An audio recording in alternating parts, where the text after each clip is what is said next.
Hello दोस्तों, स्वागत है आपका हमारे चैनल फार्मा बॉयज़ में। आज हम बायोस्टैटिक्स की यूनिट फर्स्ट का मेजर ऑफ डिस्पर्जन पढ़ेंगे। इसमें हम डिस्पर्जन और रेंज को पढ़ेंगे। पिछली टॉपिक्स पिछले वीडियोस में कवर हो चुकी हैं। अगर आपने अभी तक नहीं देखा तो प्लेलिस्ट में जाके ज़रूर देखें। आइए स्टार्ट करते हैं मेजर ऑफ डिस्पर्जन का, डिस्पर्जन और रेंज। डिस्पर्जन क्या होता है? Dispersion also called fluctuation. Dispersion means variation. It is the measure of difference between the observation. Dispersion क्या है? एक हमारे वेरिएशन होता है जो हमारे पास ऑब्जर्वेशन दी हुई है। अगर एग्जांपल अगर हम लें तो जैसे 2, 4, 6, 8, 10 ये हमारा एक ऑब्जर्वेशन दिया हुआ है जो इसमें वेरिएशन आ रही हैं इसकी सेंट्रल वैल्यू से। सेंट्रल वैल्यू कैसे निकलेगी? मीन अगर ऐसा हम निकालते हैं जो इसकी एवरेज वैल्यू कहलाएंगी। तो इसका मीन अगर निकालें 2, 4, 6, 8, 10 बाई 5, 10, 18, 6, 24, 4, 28, 30/5, ये हमारा 6। ये जो हमारी आ गई ये एवरेज वैल्यू आ गई इसकी। ये वैल्यू इसको डिनोट कर रही है। तो इसका इससे वेरिएशन क्या है ये हम फाइंड करेंगे। ये इसमें हम देखेंगे,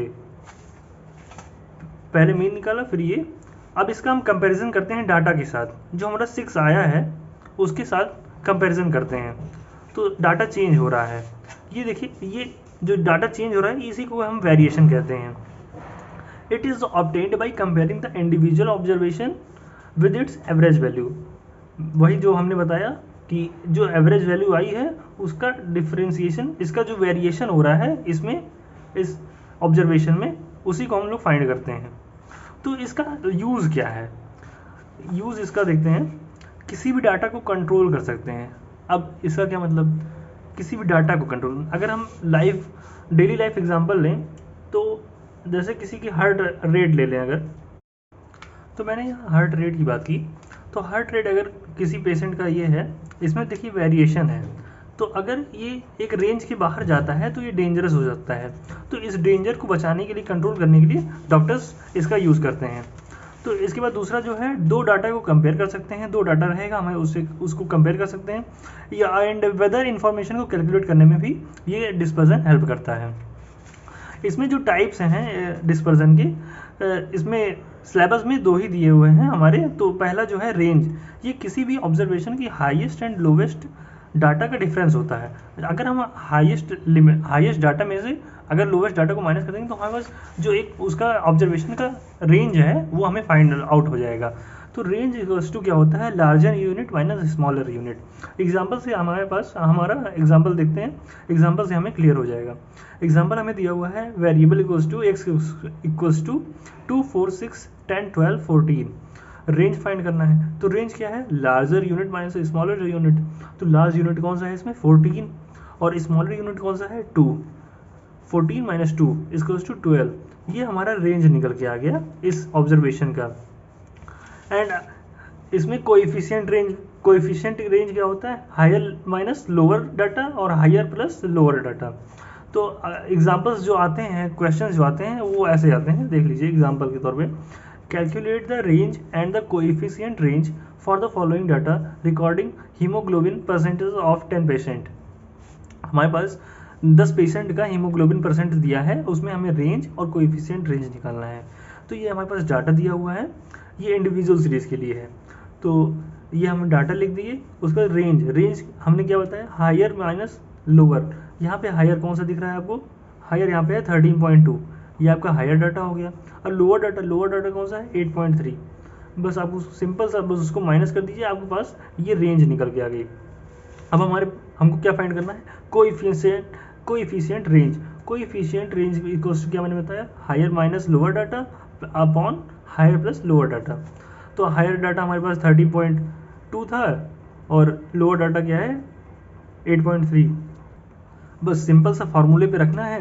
13.2 ये हमारा हायर माइनस लोअर, फिर अपॉन करके हायर हमारा 13.2 प्लस 8.3 लोअर डाटा। इसको सॉल्व किया, हमारे पास ये आंसर निकल के आ गया। ये हमारा हो गया कोएफिशिएंट रेंज।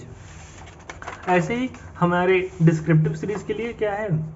डिस्क्रिप्टिव सीरीज के लिए हमारा एग्जांपल अगर लेते हैं, वेरिएबल दिया हुआ है 10, 20, 30, 40, 50, 60 और फ्रीक्वेंसी दी हुई है हमारी। इसमें क्या होता है? फ्रीक्वेंसी से हमें कोई मतलब नहीं रहता है, क्योंकि हमें रेंज फाइंड करना है तो हमें वेरिएबल से ही फाइंड हो जाएगा। तो रेंज निकालने के लिए हम जैसे मैंने बताया हायर माइनस लोअर, तो इसमें हायर कौन सा है 60 और लोअर कौन सा है 10, तो 60 माइनस 10 ये हमारा रेंज निकल के आ गया।